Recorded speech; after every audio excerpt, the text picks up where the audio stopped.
Hello, this is Solo Sue, and I have been on well over 40 cruises, and most of those have been as a solo traveler.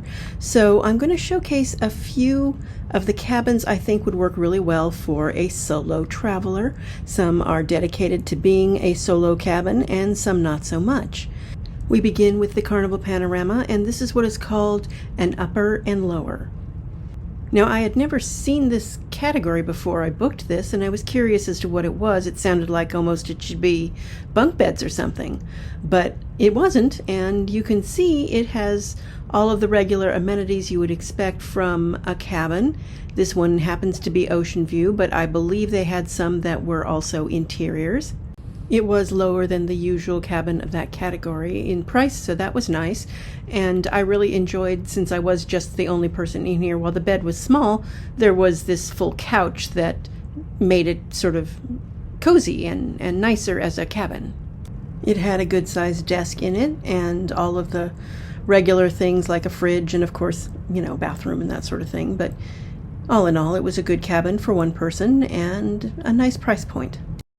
Now we move on to the Norwegian Prima, and they have dedicated solo cabins as well as a solo area that is just for people in those cabins. This is, as you can see, cabin 12501, and it's one of the studio cabins. It's very compact. If you think back on how much space I had in the last cabin versus this cabin, it's quite different. I mean, this is a good-sized bathroom, certainly, but the rest of the cabin is very small, and the amount of actual storage is not as good, certainly. Also, if you're going to try and get any work done on that little desk there, it's going to be a bit of a challenge. So, I mean, it isn't bad. It does have a lot of what you need for if you're traveling solo and you don't mind closed spaces. Of course, there is no window of any kind. It does have a full-length closet. It's not two sides like the other cabin had. And if you open those doors, it's kind of hard to get to the bed or past that first door. The shelving is certainly useful, and then we have drawers underneath, which is also good. But again, you need to be very comfortable in a small space for this cabin to really work for you. I just checked their website. It is December 2024, and none of the ships that have these solo cabins allow you to book it on the web. So you may either need to call it in or go through a travel agent, something to keep in mind.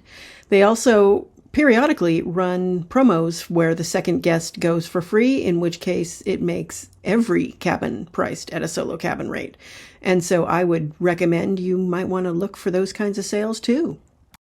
Moving on to Royal Caribbean, this is on Ovation of the Seas, and it is a dedicated solo cabin and one of the rare in the industry solo cabins that is actually a balcony. It was a really nice cabin. I liked this cabin probably the best of all the solo cabins I've seen. It was roomy. It was, like I said, a balcony, so you really didn't feel like you were closed in like you do on the solo cabins on the Prima. And it was very close to just being a regular cabin size that two people would normally be in. And so I really encourage you, if you are a Royal Caribbean fan or are considering them and you're considering taking one of their solo cabins, that was a great option. And it was a good price point difference from booking, a cabin as a solo and having to pay the single supplement. So yeah, take a look at this one and let me know in the comments which of these you would be most comfortable in and why. Because I know what's important to me as a solo traveler, but I'd really like to hear what's important to you as a solo traveler as well. And if you haven't traveled solo, I really hope you consider trying, because it is a great way to travel. Solo Sue signing off.